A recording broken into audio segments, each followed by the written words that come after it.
Hello friends, आज हम लोग पेपर 2 साइंस का सीटेट पेपर 2 का तैयारी कर रहे हैं, जिसमें हम लोग फिजिक्स में हम लोग टॉपिक वाइज क्वेश्चन को कर रहे हैं। तो आज का टॉपिक है मेरा टाइप ऑफ मोशन। मोशन बहुत तरह का होता है। रेक्टिलिनियर मोशन हो गया, आपका सर्कुलर मोशन हो गया, पीरियोडिक मोशन हो गया, प्रोजेक्टाइल मोशन हो गया। तो रेक्टिलिनियर मोशन का तो क्वेश्चन हम लोग देख लिए, सीधी रेखा में गमन करता है उसका। तो आज हम लोग projectile motion, periodic motion, circular motion का हम लोग क्वेश्चन देखेंगे। तो देखिए, ये जो क्वेश्चन है 101 नंबर क्वेश्चन है। इसमें क्या करा, निम्नलिखित में से कौन सा कथन सही नहीं है। तो बताइए कौन सा कथन जो है वो सही नहीं है। तो पहला क्या है, जमीन पर उलटती एक गेंद की गति रैखिक भी है और घूर्णात्मक भी है।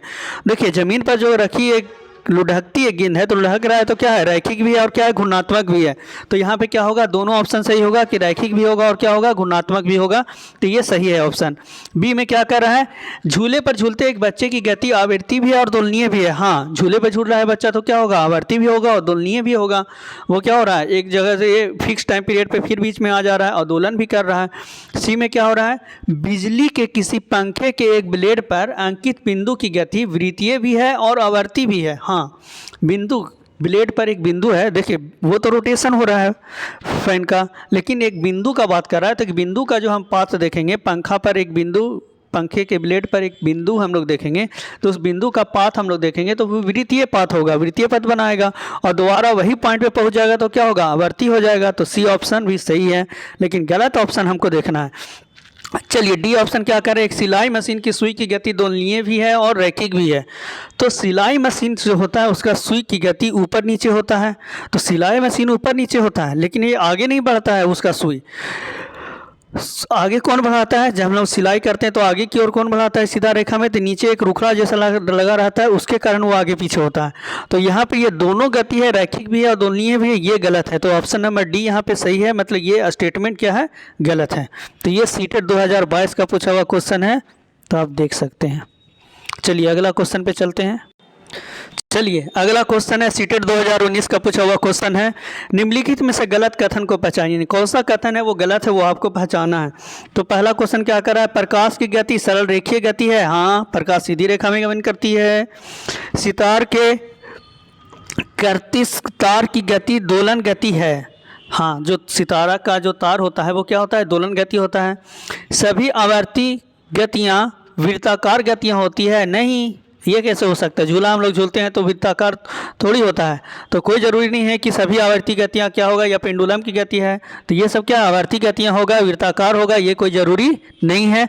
तो ऑप्शन नंबर सी क्या है, यहाँ पे गलत है। पृथ्वी अपने कश पर गति आवर्ती गति है। हाँ, तो ये आवर्ती गति है, रिपीट होता है। तो ये ऑप्शन नंबर सी आपका यहाँ पे गलत है। चलिए अगला क्वेश्चन क्या है, कोई साइकिल किसी सीधी सड़क पर नियत चाल से चल रही है, कांस्टेंट स्पीड से चल रही है।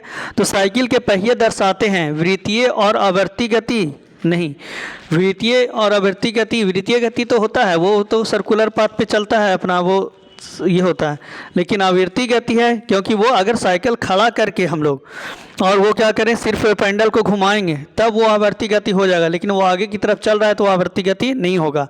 वृत्तीय, स्थानांतरित और आवर्ती गति, तो ये आवर्ती गति जहाँ भी ऑप्शन में है वो नहीं होगा। तो ऑप्शन नंबर ए में भी आवर्ती गति है, बी में भी आवर्ती गति है और डी में भी आवर्ती गति है।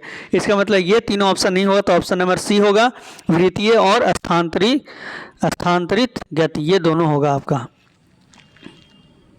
चलिए अगला क्वेश्चन क्या है, ये रीट 2018 का पूछा हुआ क्वेश्चन है, एक दोलन करते हुए सरल लोलक के लिए निम्नलिखित में से कौन सा कथन सत्य होगा। तो सरल लोलक हम लोग जानते हैं कि सरल लोलक मतलब पेंडुलम हो गया। तो ये पेंडुलम के लिए कौन सा कथन क्या होगा, सत्य होगा, ये पूछ रहा है। तो ये पेंडुलम लटका हुआ है तो ये आगे जाता है और फिर ये पीछे की ओर इस तरह से जाता है। तो ये पेंडुलम में होता क्या है, ये बीच में हम लोग धक्का देते हैं, तो धक्का देते हैं तो ये आगे की तरफ गया, फिर यहाँ से लौट करके यहाँ पे आया, फिर यहाँ से ये आगे की तरफ गया, फिर यहाँ से लौट करके फिर ये पीछे की तरफ आया। तो ये एक साइकिल पूरा कंप्लीट करता है। तो क्या पूछ रहा है, अधिकतम विस्थापन अवस्था में स्थैतिज ऊर्जा न्यूनतम होता है। बताइए कि जब यहाँ से यहाँ तक पहुँचता है तो यहाँ पर स्थैतिज ऊर्जा क्या होगा, कम होगा।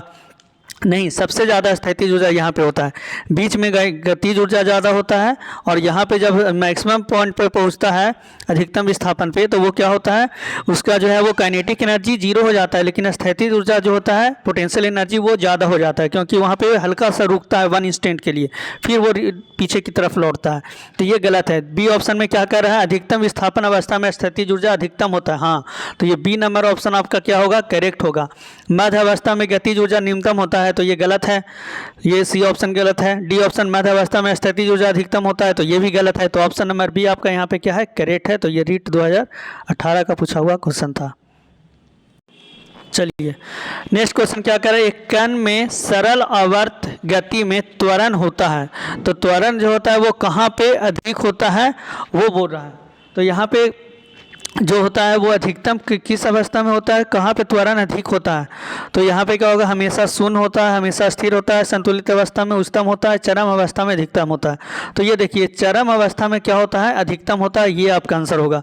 सरल रोला को हम लोग कर रहे हैं, तो यहाँ से जब यहाँ पर पहुँचता है तो यहाँ पर क्या होता है, उसका वेलोसिटी 0 होता है, और 0 से तुरंत फिर इधर जब आना शुरू होता है तो उसका अधिक होता है। तो यहाँ पर जो होता है वो अधिकतम होता है उसका त्वरण। तो ये डी ऑप्शन आपका क्या होगा, करेक्ट आंसर होगा, चरम अवस्था में होता है। देखिए अधिकतम विस्थापन में क्या होता है, आयाम अधिक है, तो न्यूनतम आयाम में त्वरण भी अधिक होता है। तो ये डी ऑप्शन आपका सही है, चरम अवस्था में अधिकतम होगा। चलिए अगला क्वेश्चन है, एक समान वृत्तीय गति में अचर होता है। देखिए सर्कुलर मोशन दो तरह का होता है, एक होता है यूनिफॉर्म सर्कुलर मोशन, एक होता है नॉन यूनिफॉर्म सर्कुलर मोशन। तो यहाँ पे एक समान वृत्तीय गति बोल रहा है, मतलब क्या है, यूनिफॉर्म सर्कुलर मोशन है। यूनिफॉर्म सर्कुलर मोशन में जो स्पीड होता है वो कांस्टेंट रहता है, जबकि नॉन यूनिफॉर्म सर्कुलर मोशन में क्या होता है, वेलोसिटी चेंज करता है। इसमें स्पीड कांस्टेंट रहता है और उसमें क्या होता है, वेलोसिटी चेंज करता है, मतलब डायरेक्शन के साथ साथ क्या होता है वो भी चेंज करता है वहाँ पे। तो यहाँ पे क्या कर रहे हैं, एक समान वृत्तीय गति में अचर होता है। तो एक समान वृत्तीय गति में अचर कौन सा होगा, तो चाल क्या होता है, अचर होता है। तो आपका सही आंसर यहाँ पे क्या होगा कि चाल जो है वो क्या रहता है, वो अचर रहता है। तो आपका ऑप्शन यहाँ पे क्या होगा, ये सही होगा कि चाल जो होता है वो क्या होता है, नहीं बदलता है। चलिए अगला क्वेश्चन क्या है, ये पंजाब स्टेट में पूछा हुआ क्वेश्चन है। एक पिंड वृत्ताकार पथ पर गति कर रहा है, इसके द्वारा तय की गई दूरी, पथ है वृत्ताकार, ठीक है, वृत्ताकार पथ है मतलब रास्ता, ये वृत्ताकार पथ का ऐसे रास्ता बना हुआ है, और इस रास्ता पर वो क्या कर रहा है, गति कर रहा है, इस रास्ता पे वो चल रहा है, ठीक है। तो वृत्ताकार पथ पे गति कर रहा है, तो इसके द्वारा तय की गई दूरी समय के क्या है, अनुक्रमानुपाती है। तो समय के अनुक्रमानुपाती है, मतलब डायरेक्टली प्रोपोर्शनल टू टाइम है। तो पिंड गति कर रहा है, तो पिंड का गति कर रहा है शून्य वेग से, नियत चाल से, एक समान वेग से, या नियत त्वरण से। तो यहाँ पे जो तय की गई दूरी है एस डायरेक्टली प्रोपोर्शनल टू क्या है, टी है। तो हम लोग क्या जानते हैं, एस इक्वल टू हम लोग फार्मूला जानते हैं U T plus half A T square. एक ये होता है फार्मूला, एक होता है एस बराबर वी टी, ये भी होता है। तो यहाँ पे देखिए U T plus half A T square करेंगे, तो यहाँ पर टी स्क्वायर की डायरेक्टली प्रोपोर्शनल नहीं बोल रहा है, क्या हो रहा है, समय की डायरेक्टली प्रोपोर्शनल है। इसका मतलब त्वरण का मान कि यहाँ पे क्या है, 0 है। तो यहाँ पे त्वरण का मान 0 है, तो त्वरण अगर 0 है तो स्पीड क्या रहेगा, कांस्टेंट रहेगा। इसलिए नियत त्वरण जो ऑप्शन डी दिया है वो तो गलत है। तो एस बराबर वी टी से ये क्वेश्चन बनेगा। यहाँ पे देखिए, यहाँ पे सिंपल हम लोग क्या जानते हैं, एस बराबर वी टी जानते हैं, यही से ये क्वेश्चन बनेगा। तो शून्य वेग होगा, तो ये तो गलत है, शून्य वेग नहीं होगा, शून्य वेग रहेगा तो क्या होगा, रुका हुआ रहेगा, तो ये भी गलत है। तो ये यहाँ पे क्या हो रहा है, एक समान वेग है, तो एक समान वेग से जा रहा है। अब यहाँ पे डायरेक्शन चेंज हो रहा है, तो वेग समान नहीं है, क्योंकि डायरेक्शन चेंज हो रहा है, तो डायरेक्शन चेंज होने से उसका क्या होगा, वेग बदल रहा है, तो इसलिए एक समान वेग है, तो ये भी गलत है। नियत चाल से जा रहा है, हाँ ये नियत चाल से जा रहा है, ये सही है, बी सही होगा। और नियत त्वरण से जा रहा है, तो ये भी क्या है, ये गलत है, ये नियत त्वरण भी नहीं होगा। कोई ज़रूरी नहीं है कि नियत त्वरण है या फिर चेंज कर रहा है त्वरण। तो ऑप्शन नंबर बी आपका यहाँ पे सही है, नियत चाल से चल रहा है। चलिए अगला क्वेश्चन क्या कर रहा है, वृत्तीय गति में। तो वृत्तीय गति में क्या कांस्टेंट रहता है, तो वृत्तीय गति में वेग नियत रहता है, त्वरण नियत रहता है, चाल नियत रहता है, या इन उपयुक्त में से कोई नहीं। ये छत्तीसगढ़ टेट 2019 में पूछा हुआ है। तो वृत्तीय गति में क्या रहता है, वेग नियत रहता है, नहीं। सर्कुलर मोशन में क्या होता है, डायरेक्शन चेंज होता है, तो वेग भी क्या होता है, चेंज होता है, ये डायरेक्शन चेंज होता है, तो ये वेग बदलता है। त्वरण नियत रहता है, तो अब कौन सा है, यूनिफॉर्म सर्कुलर मोशन है या नॉन यूनिफॉर्म सर्कुलर मोशन है, ऐसा तो कुछ बताया नहीं है। अब यहाँ पे क्या होता है, स्पीड रिमेन कांस्टेंट, चाल नियत रहता है, और डी में क्या हो गया, उपयुक्त में से कोई नहीं। तो इसमें क्या होता है, चाल हम लोग नियत रखते हैं, तो ये सी ऑप्शन आपका सही होगा कि स्पीड क्या रहता है, वो कांस्टेंट रहता है, चाल क्या होता है, नियत रहता है। लेकिन ये भी यूनिफॉर्म सर्कुलर मोशन के लिए सही है। तो क्वेश्चन पूरा क्लियर नहीं है कि यूनिफॉर्म सर्कुलर मोशन है या फिर नॉन यूनिफॉर्म सर्कुलर मोशन है। तो चलिए आपका ऑप्शन नंबर क्या हो गया, सी। यहाँ पे हम लोग मानकर चलते हैं, यही दिया है आंसर यहाँ पे। लेकिन नॉन यूनिफॉर्म सर्कुलर मोशन रहेगा तो नहीं होगा, लेकिन 10 तक हम लोग के लिए सही है ये। चलिए अगला क्वेश्चन क्या है, एक कण एक समान चाल से वृत्त में घूम रहा है तो इसका नियत होगा। एक समान चाल से वृत्त में घूमता ही है यूनिफॉर्म सर्कुलर मोशन में, तो यहाँ पे क्या होगा, नियत होगा। क्या उसका वेलोसिटी, वेग जो है वो नियत होगा? नहीं, यहाँ पे डायरेक्शन चेंज कर रहा है तो वेग नियत नहीं होगा, वेग बदलेगा, उसका डायरेक्शन चेंज हो रहा है तो उसका फिर बी में क्या कर रहा है, त्वरण नियत होगा। तो यहाँ पे त्वरण भी यहाँ पे क्या हो रहा है, चेंज हो सकता है। यूनिफॉर्म स्पीड है तो यहाँ पे क्या हो रहा है, डायरेक्शन चेंज हो रहा है तो यहाँ पे क्या होगा, त्वरण नियत होगा। तो एक त्वरण तो नियत हो सकता है। सी में क्या कर रहा है, काइनेटिक एनर्जी, और डी में क्या कर रहा है, विस्थापन। तो विस्थापन नियत नहीं होगा, लेकिन काइनेटिक एनर्जी जो है ये नियत होगा, क्योंकि काइनेटिक एनर्जी बराबर क्या होता है, हाफ mv²। तो हाफ mv² है यहाँ पे, तो ये काइनेटिक एनर्जी जो है वो इसका नियत होगा, क्योंकि वह स्पीड यहाँ पे क्या हो गया, कांस्टेंट। तो v कांस्टेंट कर दिया है तो ये क्या होगा, काइनेटिक एनर्जी जो है वो इसका क्या रहेगा, कांस्टेंट रहेगा। तो सी नंबर ऑप्शन आपका यहाँ पे क्या होगा, सही होगा। ऐसे बी भी होना चाहिए, क्योंकि त्वरण भी तो नियत होना चाहिए, यूनिफॉर्म सर्कुलर मोशन है तो ऑप्शन नंबर सी यहाँ पे क्या है, सही होगा। चलिए अगला क्वेश्चन क्या है, in projectile motion the velocity. Projectile motion में जो है वो वेलोसिटी क्या होता है, तो देखिए प्रोजेक्टाइल मोशन क्या होता है, तो इस तरह का जो मोशन होता है, यहाँ से जो हम लोग भेजते हैं, इस तरह से कोई वस्तु जाता है तो इसको बोलते हैं प्रोजेक्टाइल मोशन। तो कह रहा है in projectile motion the velocity is always perpendicular to the acceleration. तो क्या ये सही है कि वो एक्सेलरेशन के ये होता है? फिर दूसरा कह रहा है is never perpendicular to the acceleration, is perpendicular the acceleration for one instant only, is perpendicular to the acceleration. देखिए एक्सेलरेशन उसका किधर होता है, तो ग्रेविटेशनल एक्सेलरेशन इसमें काम करता है, तो ये नीचे की ओर ग्रेविटेशनल फोर्स लगता है, तो यहाँ नीचे की ओर ग्रेविटेशनल फोर्स लगता है तो परपेंडिकुलर यहाँ पे होगा, जो मैक्सिमम वहाँ पे होता है ये परपेंडिकुलर होगा। वेलोसिटी का डायरेक्शन इधर होगा और ग्रेविटेशनल फोर्स नीचे रहेगा, तो इस perpendicular the acceleration for one instant only. तो सी ऑप्शन यहाँ पे क्या होगा, ये सही होगा आपका 115 का सी। चलिए अगला क्वेश्चन क्या है, कह रहा है कि a pendulum oscillate 30 times in 3 second.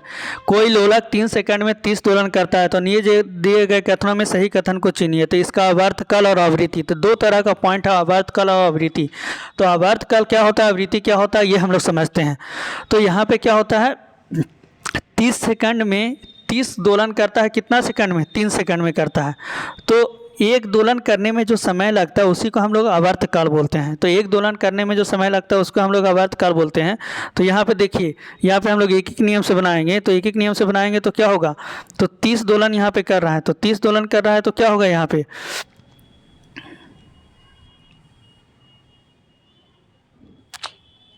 तो 30 दोलन करने में जो है 30 दोलन कर रहा है, तो 30 दोलन करने में कितना समय लग रहा है, तो 3 सेकंड। तो एक दोलन करने में कितना सेकंड लगेगा, तो 3/30, तो कितना हो जाएगा 1/10 मतलब 0.1। तो 0.1 हो गया आपका, क्या हो गया, आवर्तकाल। तो 0.1 आवर्तकाल हो गया, तो ये ऑप्शन में है। तो यही ऑप्शन में तो सिर्फ दिख रहा है कि 0.1 सेकंड आवर्तकाल दिया है, तो ये ऑप्शन सही होगा। चलिए अब हमको फ्रीक्वेंसी निकालना है। तो फ्रीक्वेंसी क्या होता है, नंबर ऑफ साइकिल पर सेकंड। एक सेकंड में कितना साइकिल वो कंप्लीट करता है उसका हम लोग फ्रीक्वेंसी बोल रहे हैं। तो यहाँ पे देखिए 3 सेकंड में कितना दोलन वो कर रहा है, तो 3 सेकंड में जो है वो 30 दोलन कर रहा है। तो एक सेकंड में वो कितना दोलन करेगा, तो 30/3 = 10। तो फ्रीक्वेंसी उसका कितना हो जाएगा, 10 हर्ट्ज। तो ऑप्शन नंबर ए आपका यहाँ पे करेक्ट होगा, 0.1 सेकंड और 10 हर्ट्ज। तो ये कब का पूछा हुआ है, सीटेट 2019 का पूछा हुआ क्वेश्चन। चलिए अगला क्वेश्चन क्या कर रहा है, यदि एक सरल रोलर का की आवृत्ति 2 हर्ट्ज है तो इसका 16 सेकंड में कितना दोलन पूरा करेगा। देखिए आवृत्ति क्या होता है, नंबर ऑफ साइकिल पर सेकंड। एक सेकंड में वो कितना साइकिल को कंप्लीट कर रहा है। तो देखिए यहाँ पे आवृत्ति 2 हर्ट्ज है, तो 2 हर्ट्ज है, तो इससे क्या पता चल रहा है, इससे पता चल रहा है कि एक सेकंड में वो कितना दोलन कंप्लीट कर रहा है, तो 2 दोलन। तो कितना सेकंड में कर रहा है, 16 सेकंड में। देखिए एक ही नियम से चलिएगा, बहुत फार्मूला पे चलिएगा, कन्फ्यूजन होगा। एक सेकंड में 2 दोलन, तो 16 सेकंड में कितना होगा, 2 × 16, तो कितना हो जाएगा, 32 दोलन। हो गया आंसर ये 32 दोलन, सी। फार्मूला से भी आप बना सकते हैं, देखिए इसमें फार्मूला से बना हुआ है तो आप बना सकते हैं। देखिए दूसरा ऑप्शन दिया हुआ है, तो वही चीज़ है। चलिए फिर देखिए यहाँ पे रीट में पूछा हुआ क्वेश्चन है 2022 का।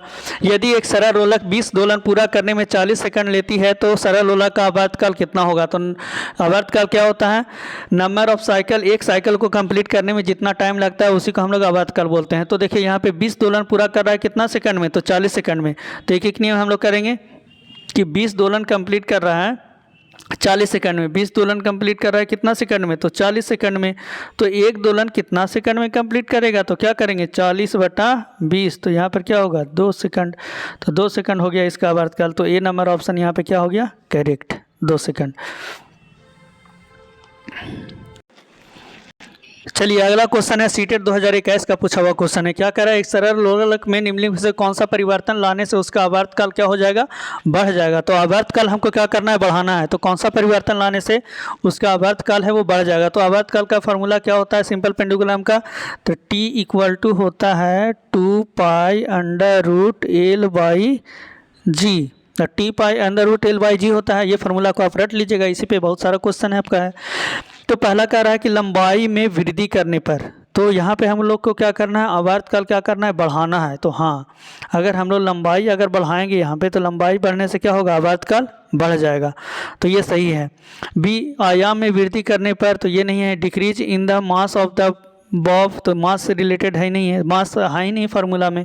तो ये नंबर ऑफ का ऑप्शन यहाँ पे सही होगा। इंक्रीज द लेंथ, लेंथ को बढ़ाने से क्या होगा। तो ये सीटेट 2021 का पूछा हुआ ये क्वेश्चन है आपका।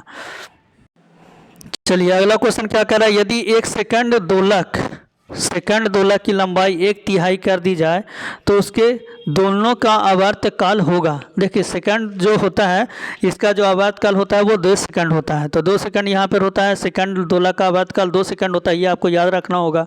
सेकंड दोलक नाम ही है, ठीक है, सेकंड पेंडुलम नाम ही होता है वो। तो उसका क्या होता है 2 सेकंड होता है आवर्तकाल।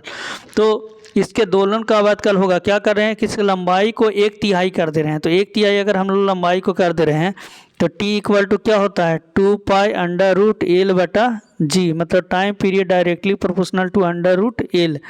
अब time period directly proportional to √L है, तो इससे क्या पता चल रहा है हमको T1/T2 अगर हम लोग करेंगे तो क्या होगा √L, तो √L1/L2 हो जाएगा।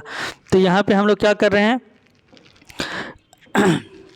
लंबाई को हम लोग क्या कर रहे हैं L/3 कर रहे हैं। तो L/3 हम लोग कर रहे हैं। तो यहाँ पे 2 सेकंड है और यहाँ पे T2 हमको निकालना है। तो 2 सेकंड/T2 और यहाँ पे क्या हो जाएगा √L और नीचे में क्या होगा 1/3 कर रहे हैं। तो L/3 हो जाएगा। तो 3 ऊपर चल जाएगा तो रूट हो जाएगा।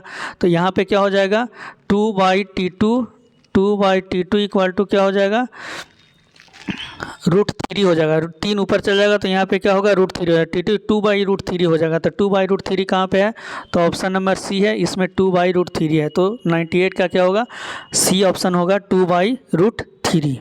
ये करेक्ट आंसर होगा आपका। चलिए अगला जो है ये 100 नंबर क्वेश्चन है। इसमें क्या कर रहा है, किसी सरल लोलक के आवर्तकाल पर उसकी लंबाई चौगुनी कर देने से क्या प्रभाव होगा। लंबाई को अगर हम 4 गुना कर देंगे तो क्या प्रभाव होगा उसके आवर्तकाल पे। देखिए हम लोग T बराबर क्या जानते हैं, T = जानते हैं हम लोग 2π√L/g, ये आपको रटना ही होगा। तो ये है।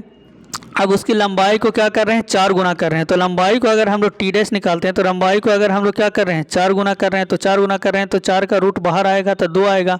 इसका मतलब क्या हो जाएगा 2 बाहर आएगा मतलब 2 गुना हो जाएगा।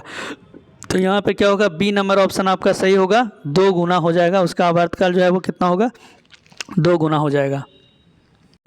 चलिए अगला क्वेश्चन क्या है, तापमान वृद्धि होने से एक लोलक का आवर्तकाल क्या होगा, बढ़ेगा या फिर घटेगा। जैसे गर्मी के दिन में होता है, क्या होता है आवर्तकाल बढ़ेगा या घटेगा, ये हम लोग को पता करना है। तो देखिए T = हम लोग क्या जानते हैं, T = हम लोग जानते हैं 2π√L/g। अब जो लोलक होता है वो मेटल का बना हुआ रहता है। तो टेम्परेचर बढ़ने से क्या होता है मेटल का लेंथ क्या होता है गर्मी के दिन में बढ़ जाता है। जैसे ट्रेन का पटरी होता है उसमें होता है। तो लेंथ जब बढ़ जाएगा तो लेंथ इंक्रीज होगा, तो एल इंक्रीज होगा तो टाइम पीरियड भी क्या होगा इंक्रीज होगा। तो टाइम पीरियड इंक्रीज होगा मतलब स्लो हो जाएगा। ये चीज़ आप ध्यान रखिएगा, टाइम पीरियड बढ़ने का मतलब क्या हुआ वो स्लो हो जाना घड़ी का, मतलब लोला का स्लो मोशन करना। और टाइम पीरियड घटने का मतलब क्या होता है फास्ट मोशन करना। तो यहाँ पे स्लो हो जाएगा मतलब उसका टाइम पीरियड क्या होगा बढ़ जाएगा। तो ऑप्शन नंबर बी आपका यहाँ पे करेक्ट है, बढ़ेगा। तो तो हम लोग इस तरह से आज हम लोग डिफरेंट टाइप ऑफ मोशन के बारे में हम लोग इस वीडियो में देखें। अब हम लोग मैकेनिक्स में एक और बचा हुआ है, फिर हम लोग जो 10th का टॉपिक है ये 9 वाला टॉपिक से चल रहा है। तो 9 वाला टॉपिक में अभी फ्लूइड मैकेनिक्स बचा हुआ है, उससे हम लोग क्वेश्चन को अभी करना बाकी है। फोर्स, प्रेशर है, श्यानता है, सरफेस टेंशन है, आर्किमिडीज प्रिंसिपल है, इस पर हम लोग क्वेश्चन करेंगे नेक्स्ट वीडियो में। और उसके बाद फिर हम लोग 12th का टॉपिक पे हम लोग करेंगे, प्रकाश हो गया, इलेक्ट्रिसिटी हो गया, मतलब 10th का टॉपिक है। देखिए थोड़ा सा 12th का 11th का पोर्शन आएगा ही आएगा, आपको एडवांस थोड़ा सा तो बनना है, तो उस पर आएगा। तो चलिए, आपको अच्छा वीडियो बहुत अच्छा लगा है तो ज़रूर आप शेयर कीजिएगा, चैनल को सब्सक्राइब कीजिएगा और दूसरे को भी फ़ायदा के लिए आप शेयर कीजिए, क्योंकि इस तरह से अरेंज होकर के आपको क्वेश्चन कहीं नहीं मिलेगा। ऐसे आप पढ़िएगा तो रटना पड़ेगा, लेकिन अरेंज क्वेश्चन को पढ़िएगा तो आप समझ करके क्वेश्चन बैंक को कंप्लीट कीजिएगा। और कोई भी नया क्वेश्चन आएगा तो आप बना सकते हैं। तो कुछ फार्मूला को आप लोग नोट भी करते जाइएगा, जैसे T = 2π√L/g बताएं, तो ये सब फार्मूला अच्छा है, उसको आपको याद कीजिएगा, नोट कर लीजिएगा। Thank you for watching video, share and subscribe my channel.